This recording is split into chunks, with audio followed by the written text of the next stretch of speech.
Viewers break ਤੋਂ ਬਾਅਦ ਤੁਹਾਡਾ ਸਵਾਗਤ ਕਰਦੇ ਹਾਂ। ਡਾਕਟਰ ਸਾਹਿਬ, ਹੁਣ ਸਾਡੇ ਦਰਸ਼ਕਾਂ ਨੂੰ ਅੱਜ ਦੇ ਦਿਨ ਦੀ ਇਤਿਹਾਸਕ ਅਹਿਮੀਅਤ ਬਾਰੇ ਦੱਸੋ।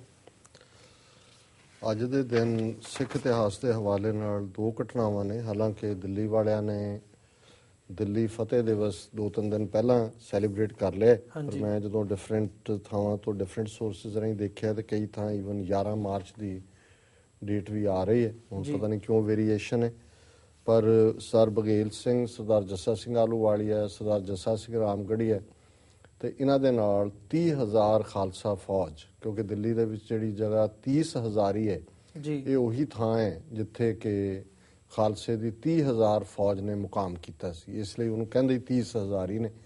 ਸੋ ਉਹਨਾਂ ਨੇ ਜਿਹੜਾ ਇੱਥੋਂ ਹੀ ਚੜ੍ਹਾਈ ਕੀਤੀ।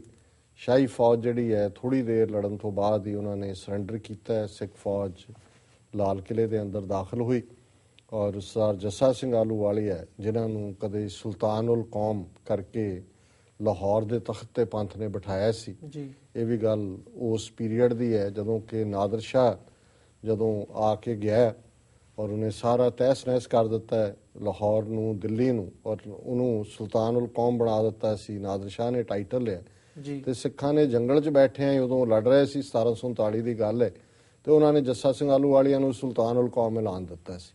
ਔਰ ਫਿਰ ਜਦੋਂ 1766 'ਚ ਲਾਹੌਰ ਤੇ ਸਿੱਖਾਂ ਦਾ ਕਬਜ਼ਾ ਹੋਇਆ ਤੇ ਉਦੋਂ ਸੁਲਤਾਨ ਉਲ ਕੌਮ ਦਾ ਟਾਈਟਲ ਜਿਹੜਾ ਫਿਰ ਉਹਨਾਂ ਨੂੰ ਦਿੱਤਾ ਗਿਆ। ਔਰ ਦਿੱਲੀ 1783 ਦੇ ਵਿੱਚ ਜਦੋਂ ਸਿੰਘਾਂ ਨੇ ਦਿੱਲੀ ਫਤਿਹ ਕੀਤੀ ਤੇ ਲਾਲ ਕਿਲੇ ਦੇ ਅੰਦਰ ਜਦੋਂ ਸਰ ਜੱਸਾ ਸਿੰਘ ਆਹਲੂਵਾਲੀਆ ਨੂੰ ਸ਼ਾਹੀ ਤਖਤ ਤੇ ਬਿਠਾਇਆ, ਪਰ ਉਹ ਬੈਠੇ ਤੋਂ ਥੋੜ੍ਹੀ ਦੇਰ ਬਾਅਦ ਹੀ ਉੱਠ ਪਏ। ਉਹ ਕਹਿਣ ਲੱਗੇ ਵੀ ਨਹੀਂ, ਇਹ ਸਮੁੱਚੇ ਖਾਲਸਾ ਪੰਥ ਦੀ ਜਿਹੜੀ ਹੈ ਇਹ ਤਾਕਤ ਦਾ ਨਤੀਜਾ ਹੈ, ਕਿਸੇ ਨਿੱਜ ਨੂੰ ਇੱਕ ਨੂੰ ਬਾਦਸ਼ਾਹ ਬਣਨ ਦਾ ਹੱਕ ਨਹੀਂ ਹੈ। ਔਰ ਜਿਹੜੀ ਖਾਸੀਅਤ ਸੀ ਕਿ ਵੀ ਬਾਅਦ ਦੇ ਵਿੱਚ ਬੇਗਮ ਸਪਰੂ ਕਰਕੇ ਜਿਹੜੀ ਵੀ ਰਾਜ ਘਰਾਣੇ ਦੀ ਬੇਗਮ ਸੀ, ਜਾਂ ਕਿਤੇ ਮੈਨੂੰ ਯਾਦ ਹੈ ਸਾਧੂ ਸਿੰਘ ਹਮਦਰਦ ਦੀ ਇੱਕ ਲਿਖਤ ਵੀ ਹੁੰਦੀ ਸੀ, ਜ਼ੀਨਤ ਬਘੇਲ ਸਿੰਘ, ਜੋ ਜ਼ੀਨਤ ਸੀ ਜਾਂ ਬੇਗਮ ਸਪਰੂ ਸੀ, ਉਹਨਾਂ ਨੇ ਇੱਕ ਬੜੇ ਜਿਹੜਾ ਚੁਸਤ ਪ੍ਰਾਈਮ ਮਿਨਿਸਟਰ ਸੀ ਹਿੰਦੂ, ਉਹਦੇ ਰਾਹੀਂ ਸਿੱਖਾਂ ਦੇ ਨਾਲ ਸਮਝੌਤਾ ਵੀ ਕਰ ਲਿਆ ਹੈ ਕਿ ਜੀ ਇੰਨਾ ਅਸੀਂ ਜਿਹੜਾ ਸਾਲਾਨਾ ਤਾਰਾਂਗੇ। ਤੇ ਸਰ ਬਘੇਲ ਸਿੰਘ ਉਹਨਾਂ ਨੇ ਕਿਹਾ ਵੀ ਸਾਡੇ ਇੱਥੇ ਗੁਰੂ ਸਾਹਿਬਾਨ ਦੀਆਂ ਯਾਦਾਂ ਨੇ, ਇਤਿਹਾਸਕ ਗੁਰਦੁਆਰੇ ਨੇ, ਔਰ ਸਾਡਾ ਪਹਿਲੀ ਪ੍ਰਾਇੋਰਟੀ ਜਿਹੜੀ ਹੈ ਉਹ ਅਸੀਂ ਗੁਰਦੁਆਰੇ ਬਣਾਉਣੇ ਨੇ, ਉਸ ਥਾਂ ਦੇ ਉੱਤੇ ਉਹਨਾਂ ਥਾਵਾਂ ਨੂੰ ਐਕਵਾਇਰ ਕਰਨਾ ਹੈ। ਦੂਜਾ ਫਿਰ ਸਿੱਖਾਂ ਨੇ ਆਪਣਾ ਟਿਕਾਣਾ ਮਜਨੂ ਟਿੱਲੇ ਕੀਤਾ। ਉਹੀ 30,000 ਸਿੰਘ ਜਿਹੜੇ ਜੂਝਣ ਆਏ ਸੀ, ਉਹਨਾਂ ਨੇ ਆਪਣੀਆਂ ਕਿਰਪਾਨਾਂ ਵਾਪਸ ਮਿਆਨਾਂ ਦੇ ਵਿੱਚ ਪਾਈਆਂ, ਕਈਆਂ ਤੇ ਤਸਲੇ ਚੁੱਕੇ, ਤੇ ਫਿਰ ਉਹਨਾਂ ਨੇ ਅੱਜ ਜਿਹੜੇ ਗੁਰਦੁਆਰੇ ਨੇ ਦਿੱਲੀ ਦੇ ਵਿੱਚ ਤੁਸੀਂ ਦੇਖਦੇ ਹੋ, ਗੁਰਦੁਆਰਾ ਸੀਸਗੰਜ, ਬੰਗਲਾ ਸਾਹਿਬ, ਰਕਾਬਗੰਜ, ਮੋਤੀ ਬਾਗ, ਮਜਨੂ ਟਿੱਲਾ ਇਤਿਆਦਿ, ਇਹ ਸਾਰੇ ਲਗਭਗ 8 ਮਹੀਨੇ ਖਾਲਸਾ ਫੌਜ ਨੇ ਫਿਰ ਕਾਰ ਸੇਵਾ ਦੇ ਨਾਲ ਆਪਣੇ ਹੱਥੀਂ ਸੇਵਾ ਕਰਕੇ ਗੁਰਦੁਆਰੇ ਬਣਾਏ। ਸੋ ਇਹ ਦਿੱਲੀ ਫਤਿਹ ਦਿਵਸ ਦੀ ਕਹਾਣੀ ਹੈ। ਫਿਰ ਖਾਲਸਾ ਵਾਪਸ ਆ ਗਿਆ, ਇਹ ਕਹਿ ਕੇ ਵੀ ਦਿੱਲੀ ਤੇ ਬਿੱਲੀ ਦਾ ਕੀ ਮਾਰਨਾ, ਜਦੋਂ ਮਰਜ਼ੀ ਮਾਰ ਲਾਂਗੇ, ਫਿਰ ਲੈ ਲਾਂਗੇ। 1942 ਦੇ ਵਿੱਚ ਕ੍ਰਿਪਸ ਮਿਸ਼ਨ ਅਨਾਊਂਸ ਹੋਇਆ ਕਿ ਜਿਹੜਾ ਭਾਰਤ ਦੇ ਵਿੱਚ ਜਾਏਗਾ ਔਰ ਕਾਂਗਰਸ, ਮੁਸਲਿਮ ਲੀਗ, ਸਿੱਖ, ਇਹਨਾਂ ਸਾਰੇ ਨੁਮਾਇੰਦਿਆਂ ਨਾਲ ਗੱਲਬਾਤ ਕਰਕੇ ਦੇਖੇਗਾ ਕਿ ਕੀ ਭਾਰਤ ਦਾ ਜਿਹੜਾ ਉਹ ਰਾਜਸੀ ਦਸਤੂਰ ਹੋਏ। ਵਰਲਡ ਹਿਸਟਰੀ ਦੇ ਹਵਾਲੇ ਨਾਲ 1665 ਦੇ ਵਿੱਚ ਨਿਊਯਾਰਕ ਨੇ ਇੱਕ ਕੋਡ ਅਪਰੂਵ ਕੀਤਾ, ਜਿਹਦੇ ਵਿੱਚ ਇਹ ਸੀ ਕਿ ਜਿਹੜੇ ਪ੍ਰੋਟੈਸਟੈਂਟ ਸੀ ਉਹਨਾਂ ਨੂੰ ਉਹਨਾਂ ਦੇ ਧਾਰਮਿਕ ਹੱਕ ਮਿਲੇ। 1702 ਦੇ ਵਿੱਚ ਇੰਗਲੈਂਡ ਦੇ ਵਿੱਚ ਪਹਿਲਾ ਅੰਗਰੇਜ਼ੀ ਦਾ ਡੇਲੀ ਨਿਊਜ਼ਪੇਪਰ ਡੇਲੀ ਕਿਉਰੈਂਟ ਇਹ ਪਬਲਿਸ਼ ਹੋਣਾ ਸ਼ੁਰੂ ਹੋਇਆ। 1838 ਦੇ ਵਿੱਚ ਟਾਈਮਜ਼ ਆਫ ਇੰਡੀਆ ਦਾ ਪਹਿਲਾ ਐਡੀਸ਼ਨ ਬੰਬੇ ਦੇ ਵਿੱਚ ਪਬਲਿਸ਼ ਹੋਣਾ ਸ਼ੁਰੂ ਹੋਇਆ। 1917 ਦੇ ਵਿੱਚ ਬ੍ਰਿਟਿਸ਼ ਟਰੂਪਸ ਨੇ ਬਗਦਾਦ, ਜਿਹੜਾ ਕਿ ਇਰਾਕ ਦੀ ਰਾਜਧਾਨੀ ਹੈ, ਕਦੇ ਇਹ ਮੈਸੋਪੋਟਾਮੀਆ ਹੁੰਦਾ ਸੀ, ਉਸ ਦੇ ਉੱਤੇ ਉਹਨਾਂ ਨੇ ਕਬਜ਼ਾ ਕੀਤਾ, ਕਿਉਂਕਿ ਇਹ ਸਾਰਾ ਖਿੱਤਾ ਪਹਿਲਾਂ ਆਟੋਮਨ ਅੰਪਾਇਰ ਦੇ ਥੱਲੇ ਸੀ, ਲਗਭਗ ਮੇਰੇ ਖਿਆਲ 400-500 ਸਾਲ। 1918 ਦੇ ਵਿੱਚ ਜਦੋਂ ਕਿ 1917 ਦਾ ਰਸ਼ੀਅਨ ਰੈਵੋਲੂਸ਼ਨ ਆ ਗਿਆ, ਉਸ ਤੋਂ ਬਾਅਦ ਮਾਸਕੋ ਜਿਹੜੀ ਹੈ ਇਹ ਰਸ਼ੀਆ ਦੀ ਰਾਜਧਾਨੀ ਬਣੀ। 1953 ਦੇ ਵਿੱਚ ਪਹਿਲੀ ਔਰਤ ਜਿਹੜੀ ਹੈ ਆਰਮੀ ਦੇ ਵਿੱਚ ਉਹ ਕਮਿਸ਼ਨ ਆਫਿਸਰ ਬਣੀ। ਸੋ ਇਹਨਾਂ ਮੁਲਕਾਂ 'ਚ ਵੀ ਔਰਤਾਂ ਦੇ ਹੱਕ ਇਵੇਂ ਹੀ ਰਹੇ ਨੇ। 1953 ਤੱਕ ਕੋਈ ਕਮਿਸ਼ਨਡ ਆਫਿਸਰ ਵੂਮਨ ਨਹੀਂ ਸੀ ਆਰਮੀ 'ਚ। 1954 ਦੇ ਵਿੱਚ US ਆਰਮੀ ਨੇ ਸੈਨੇਟਰ ਜੋਸਫ ਮੈਕਾਰਥੀ, ਉਹ ਇੱਕ ਐਸਾ ਸੈਨੇਟਰ ਸੀ ਜਿਹਨੇ ਇਸ ਮੁਲਕ ਦੇ ਵਿੱਚ ਕਮਿਊਨਿਸਟਾਂ ਦਾ ਨਾਂ ਲੈ ਕੇ ਜੀ ਫਲਾਣਾ ਵੀ ਕਮਿਊਨਿਸਟ ਹੈ, ਫਲਾਣਾ ਵੀ, ਬਹੁਤ ਲੋਕਾਂ ਨੂੰ ਇਹਨੇ ਹਰਾਸ ਕੀਤਾ। FBI ਤੇ ਬਹੁਤ ਤੰਗ ਕਰਦੀ ਸੀ ਔਰ ਉਹਨੂੰ ਉਹਨਾਂ ਨੇ ਚਾਰਜ ਕੀਤਾ ਵੀ ਤੂੰ ਖਾਮ ਖਾ ਹਰ ਇੱਕ ਨੂੰ ਹੀ ਕਮਿਊਨਿਸਟ ਬਣਾ ਕੇ ਉਹਨਾਂ ਨੂੰ ਜਿਹੜਾ ਹਰਾਸ ਕੀਤਾ। 1988 ਦੇ ਵਿੱਚ ਇੰਗਲੈਂਡ ਨੇ ਪਹਿਲੀ ਵਾਰੀ ਪਾਉਂਡ ਦਾ ਸਿੱਕਾ ਜਾਰੀ ਕੀਤਾ, ਨਹੀਂ ਤਾਂ ਕਰੰਸੀ ਹੁੰਦੀ ਸੀ, ਜੀ ਹੁਣ ਸਿੱਕਾ ਹੁੰਦਾ ਹੈ। 1990 ਦੇ ਵਿੱਚ ਲਿਥੁਆਨੀਆ ਨੇ ਸੋਵੀਅਤ ਯੂਨੀਅਨ ਤੋਂ, ਇਹ ਬਾਲਟਿਕ ਸਟੇਟ ਸੀ, ਆਪਣੀ ਆਜ਼ਾਦੀ ਦਾ ਐਲਾਨ ਕੀਤਾ। 1995 ਦੇ ਵਿੱਚ ਸ਼ਿਨ ਫੇਨ ਜਿਹੜੀ ਕਿ IRA ਆਰਮਡ ਸਟਰਗਲ ਕਰ ਰਹੀ ਸੀ, ਸ਼ਿਨ ਫੇਨ ਜਿਹੜੀ ਹੈ ਉਹ ਉਹਨਾਂ ਦੀ ਰਾਜਸੀ ਆਵਾਜ਼ ਸੀ। ਉਹਨਾਂ ਦਾ ਲੀਡਰ ਜੈਰੀ ਐਡਮਸ, ਉਹ ਪਹਿਲੀ ਵਾਰ ਅਮਰੀਕਾ ਆਇਆ ਔਰ ਕਲਿੰਟਨ ਦੇ ਜ਼ਮਾਨੇ 'ਚ ਉਹਨੇ ਸਮਝੌਤਾ ਕਰਾਇਆ ਸ਼ਿਨ ਫੇਨ ਔਰ ਇੰਗਲੈਂਡ ਦੀ ਗਵਰਨਮੈਂਟ ਦਾ, ਜਿਹਦੇ ਥੱਲੇ ਅੱਜ ਨਾਰਦਰਨ ਆਇਰਲੈਂਡ ਦੇ ਵਿੱਚ ਕਾਫੀ ਸ਼ਾਂਤੀ ਹੈ। 2006 ਦੇ ਵਿੱਚ ਮਿਸਟਰ ਸਲੋਬੋਡਨ ਮਿਲੋਸੇਵਿਚ, ਇਹ ਉਹ ਸਰਬੀਆ ਦਾ ਡਿਕਟੇਟਰ ਸੀ ਜਿਹਨੇ ਹਜ਼ਾਰਾਂ ਮੁਸਲਮਾਨਾਂ ਨੂੰ ਬੋਸਨੀਆ ਦੇ ਵਿੱਚ ਮਾਰਿਆ, ਮਾਸ ਗ੍ਰੇਵਸ ਬਣਾ ਦਿੱਤੀਆਂ, ਦੂਜਾ ਕੀਤਾ। ਬਾਅਦ ਦੇ ਵਿੱਚ ਹੇਗ ਕਨਵੈਨਸ਼ਨ ਦੇ ਥੱਲੇ ਫੜਿਆ ਗਿਆ, ਇੱਥੇ ਮੁਕੱਦਮਾ ਚੱਲਿਆ ਜਿਹਨੂੰ ICC international court, international criminal court 'ਚ, ਔਰ ਇਹ ਜੇਲ੍ਹ 'ਚ ਪਹਿਲਾਂ ਇਹਨੂੰ ਫੜਨ ਦੇ ਲਈ ਕੁਝ ਟਾਈਮ ਲੱਗਾ। ਫੜਿਆ ਹੋਇਆ ਸੀ, ਫਿਰ ਇੱਕ ਦਿਨ ਜਦੋਂ ਜੇਲ੍ਹ ਦਾ ਸੈੱਲ ਖੁੱਲਿਆ ਤੇ ਅੰਦਰੋਂ ਇਹ ਮਰਿਆ ਪਾਇਆ ਗਿਆ 2006 ਦੇ ਵਿੱਚ। ਔਰ 2013 ਦੇ ਵਿੱਚ ਫਾਕਲੈਂਡ ਆਈਲੈਂਡਸ ਜਿਹੜੇ ਇੰਗਲੈਂਡ ਦੇ ਕਬਜ਼ੇ 'ਚ ਨੇ, ਉਹ ਪਰੇ ਜਾ ਕੇ ਨੇ, ਲੇਕਿਨ ਉੱਥੇ ਉਹਨਾਂ ਨੇ ਕਿਹਾ ਜੀ ਅਸੀਂ ਰੈਫਰੈਂਡਮ ਕਰਾ ਰਹੇ ਹਾਂ ਕਿ ਜੀ ਉਹ ਫਾਕਲੈਂਡ ਦੇ 99.8% ਲੋਕ ਇੰਗਲੈਂਡ ਨਾਲ ਰਹਿਣਾ ਚਾਹੁੰਦੇ ਨੇ। ਸੋ ਅਰਜਨਟੀਨਾ ਸ਼ਾਇਦ ਉਸ ਦੇ ਉੱਤੇ ਹਮੇਸ਼ਾ ਦਾਅਵਾ ਕਰਦਾ ਰਿਹਾ। ਸੋ ਇਹੀ ਫਾਕਲੈਂਡ ਆਈਲੈਂਡ ਨੇ ਜਿਨ੍ਹਾਂ ਦੇ ਲਈ ਕਦੇ ਮਾਰਗਰੇਟ ਥੈਚਰ ਨੇ ਰੀਗਨ ਦੀ ਹੈਲਪ ਦੇ ਨਾਲ ਈਵਨ ਧਾਵਾ ਵੀ ਬੋਲਿਆ ਸੀ ਉੱਥੇ। ਸੋ ਜੇ ਫਾਕਲੈਂਡ ਆਈਲੈਂਡ ਜਿੱਥੇ ਫਿਊ 100 ਲੋਕ ਰਹਿੰਦੇ ਨੇ, ਉੱਥੇ ਰੈਫਰੈਂਡਮ ਹੋ ਸਕਦਾ ਕਿ ਜੀ ਉਹਨਾਂ ਨੇ ਇੰਗਲੈਂਡ ਨਾਲ ਰਹਿਣਾ ਜਾਂ ਅਰਜਨਟੀਨਾ ਨਾਲ ਰਹਿਣਾ ਜਾਂ ਆਜ਼ਾਦ ਰਹਿਣਾ, ਤੇ ਖਾਲਿਸਤਾਨ, ਕਸ਼ਮੀਰ, ਨਾਗਾਲੈਂਡ, ਅਸਾਮ, ਮਨੀਪੁਰ, ਮਿਜ਼ੋਰਮ 'ਚ ਕਿਉਂ ਨਹੀਂ ਹੋ ਸਕਦਾ? ਪਰ ਇਹ ਕਿਉਂਕਿ ਅਗੇਨ ਜਿੱਥੇ ਉੱਥੇ ਕਨਸਟੀਟਿਊਸ਼ਨ ਦੇ 2 ਸਟੈਂਡਰਡ ਨੇ, ਲੈਟਰ ਐਂਡ ਸਪਿਰਿਟ ਦੇ, ਇੰਟਰਨੈਸ਼ਨਲ ਲਾਅ ਜਿਹੜੇ ਨੇ ਉਹਦੇ 'ਚ ਵੀ ਅਮਰੀਕਨਾਂ ਦੇ ਔਰ ਪੱਛਮੀ ਲੋਕਾਂ ਦੇ 2 ਸਟੈਂਡਰਡ ਨੇ। ਇੱਕ ਇਹਨਾਂ ਦਾ ਆਪਣੇ ਮੁਤਾਬਕ ਹੈ ਕਿਹਨੂੰ ਕਾਬੂ ਕਰਨਾ, ਤੇ ਇੱਕ ਸਾਡੇ ਵਰਗੇ ਲੋਕਾਂ ਲਈ ਹੈ ਜਿਨ੍ਹਾਂ ਦੀ ਕੋਈ ਆਵਾਜ਼ ਨਹੀਂ ਸੁਣਦਾ ਹੈ। ਜੀ ਡਾਕਟਰ ਸਾਹਿਬ ਸਾਡਾ ਸਮਾਂ ਸਮਾਪਤੀ ਵੱਲ ਜਾ ਰਿਹਾ। ਹੁਣ ਸਾਡੇ ਦਰਸ਼ਕਾਂ ਨੂੰ ਅੱਜ ਦਾ ਵਿਚਾਰ ਦੱਸੋ। ਅੱਜ ਤੁਸੀਂ ਸਵਾਲ ਜਵਾਬ ਖਾ ਗਏ ਹੋ? ਹਾਂਜੀ। ਅੱਛਾ, ਚਲੋ ਦੇਖ, ਸਮਾਂ ਨਹੀਂ ਹੈਗਾ, ਸਮੇਂ ਦੀ ਕਮੀ ਹੈ। ਸਾਲੇ ਅੱਜ ਭੁੱਖੇ ਰਹਿ ਜਾਦੇ ਹੋ ਦਿਨਾਂ 'ਚ।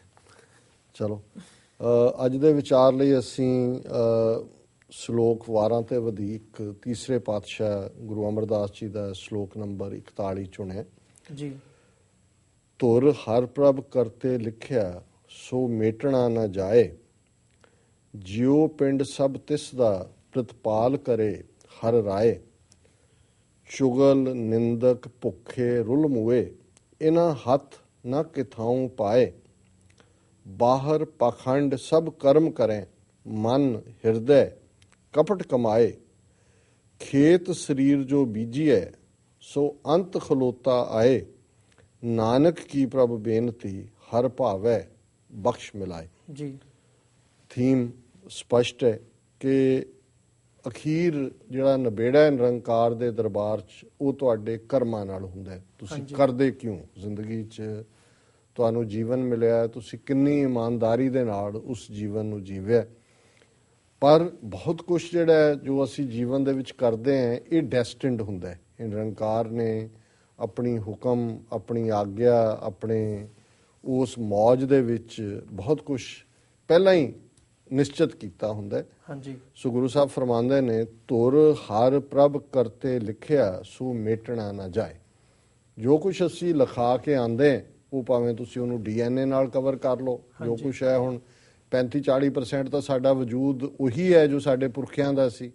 ਕੋਈ ਬਿਮਾਰੀਆਂ ਨੇ, ਕੋਈ ਜੀਨ 'ਚ ਆਈਆਂ, ਕੋਈ ਵੈਸੇ ਐਨਵਾਇਰਨਮੈਂਟ ਵੀ ਉਹ ਜਿਹਾ ਹੀ ਹੈ। ਸੋ ਧੁਰ ਹਰ ਪ੍ਰਭ ਕਰਤੇ ਲਿਖਿਆ ਸੋ ਮੇਟਣਾ ਨਾ ਜਾਏ। ਨਿਰੰਕਾਰ ਦੀ ਆਗਿਆ 'ਚ ਜੋ ਹੁੰਦਾ ਉਹ ਮਿਟਦਾ ਨਹੀਂ ਹੈ।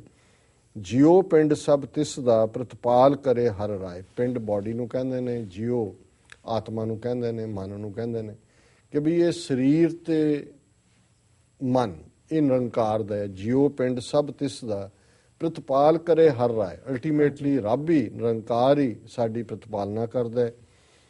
ਜੇ ਨਿਰੰਕਾਰ ਦਾ ਆਸਰਾ ਹੈ ਫੇਰ ਕੀ ਹੁੰਦਾ? ਚੁਗਲ ਨਿੰਦਕ ਭੁੱਖੇ ਰੁਲ ਮੁਏ, ਇਹਨਾਂ ਹੱਥ ਨਾ ਕਿਥਾਉ ਪਾਏ।